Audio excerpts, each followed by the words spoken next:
Students, हम amoeba का अध्ययन कर रहे थे। इसी में हमारा आज पार्ट 2 उसका है और इसमें हम देख रहे हैं अमीबा में गमन या लोकोमोशन इन अमीबा। जैसा कि हम जानते हैं, अमीबा में कूटपादों की सहायता से या स्यूडोपोडिया की सहायता से गमन होता है और ये कूटपाद बनते भी रहते हैं और बिगड़ते रहते हैं। इसमें गमन 3 बातों पे निर्भर करता है। गमन हेतु किसी ठोस सतह से संपर्क होना ज़रूरी है, क्योंकि अमीबा रैंक कर या क्रॉल करके गति करता है। दूसरी बात ये कि प्लाज्मोसोल का प्लाज्मोजेल और प्लाज्मोजेल का प्लाज्मोसोल में अग्रस्थ एवं पश्चिम छोर पर रूपांतरण होना आवश्यक होता है। तीसरी जो महत्वपूर्ण बात है वो यह है कि एंडोप्लाज्म में पीछे से आगे बहाने के लिए कोई बल आवश्यक होता है। गति करते समय गति करने की दिशा में अमीबा कई ब्लंट या कुंद कूटपादों का निर्माण करता है, परंतु इनमें से जो सबसे लंबा होता है वही कूटपाद गमन में सहायक होता है। कूटपाद निर्माण को लेके विभिन्न वैज्ञानिकों ने अलग अलग अवधारणाएं एवं मत दिए हैं, जो निम्नानुसार हैं। उनमें से सबसे पहला हम देख रहे हैं कॉन्ट्रैक्शन हाइड्रोलिक थ्योरी या संकुचन जलीय सिद्धांत। इसका प्रतिपादन शुल्ट्ज ने 1875 में किया था।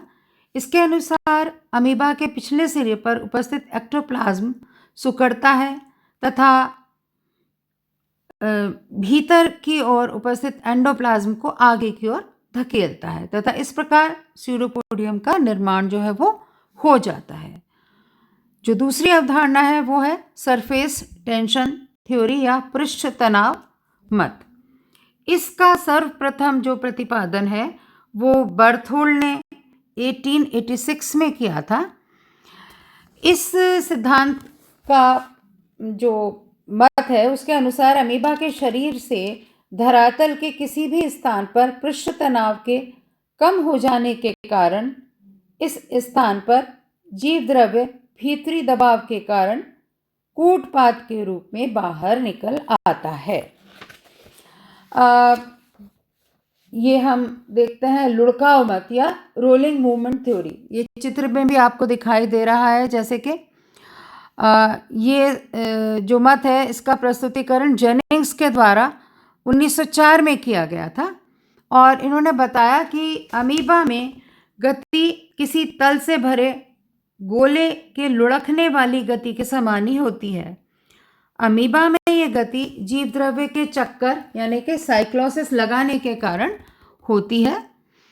जेनिंग्स के मतानुसार पृष्ठ तल पर एक कार्बन का कण अगर रख दें तो ये कण अमीबा के जीव द्रव्य के साथ साथ गति करके पहले आगे की ओर खिसक जाता है, फिर अगले सिरे पर होता हुआ ऊपर की ओर पहुंच जाता है। इस प्रकार अमीबा लगातार गति करता रहता है।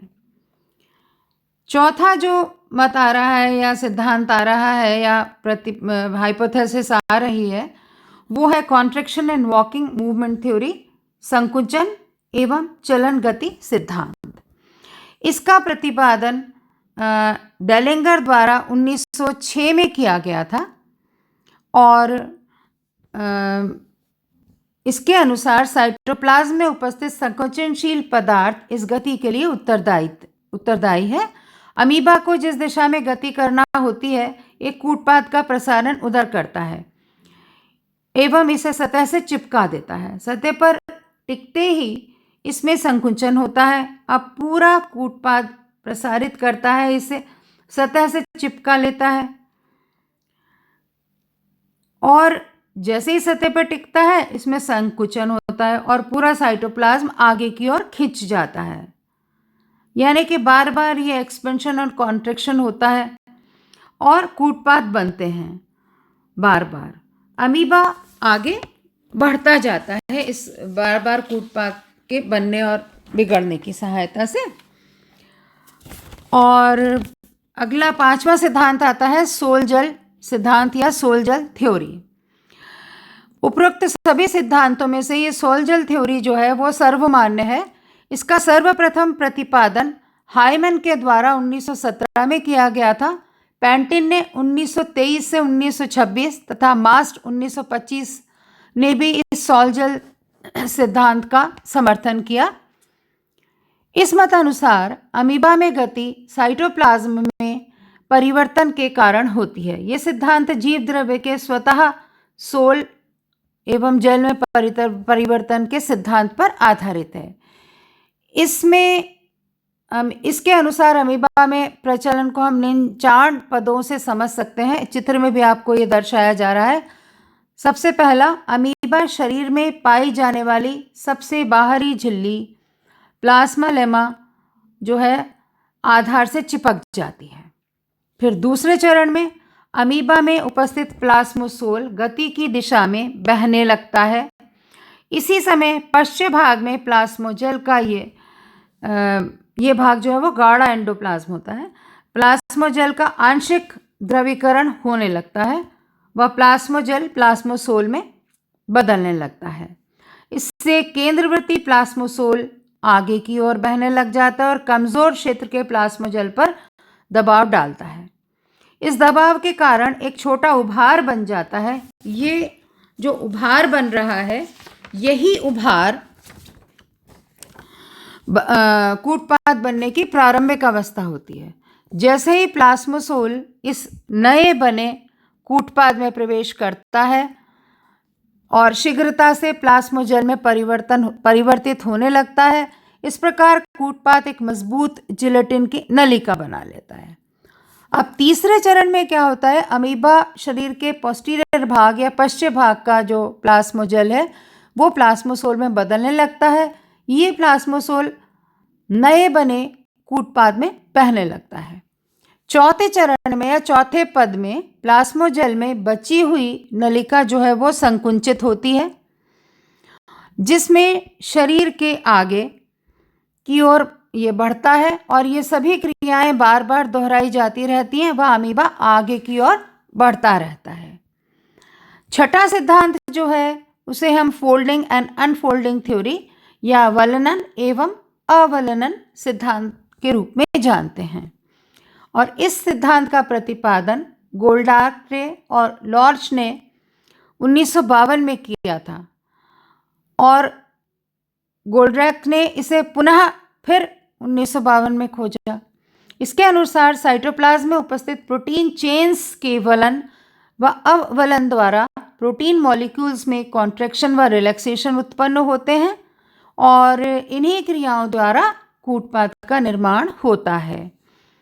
इस मत के अनुसार साइटोप्लाज्म में सोल अवस्था प्रोटीन मॉलिक्यूल्स के फोल्डिंग व जेल अवस्था इनके अनफोल्डिंग द्वारा होती है। अमीबा में गमन के समय पिछले सिरे पर प्लाज्मोजेल फोल्डिंग द्वारा संकुचित होकर प्लाज्मोसोल में बदलकर आगे की ओर बढ़ने लगता है और फिर ये द्रव्य अग्रभाग में अवलनन की क्रिया द्वारा प्लाज्मोजेल में बदल जाता है तथा इस बदलने के कारण जो है वो कूटपाद का निर्माण हो जाता है।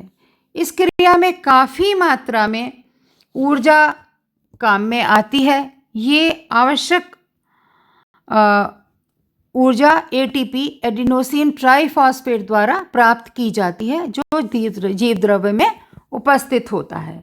यहाँ नीचे हम ये देख भी रहे हैं फोल्डिंग और अनफोल्डिंग मोड ऑफ लोकोमोशन। तो ये थे अमीबा में किस प्रकार से कूटपाद का निर्माण हो रहा है, किस प्रकार से ये गति करता है और उसके लिए क्या क्या मत वैज्ञानिकों द्वारा प्रस्तुत किए गए हैं तथा कौन से मत जो हैं वो हम ज़्यादा सर्वमान्य हैं हमारे लिए।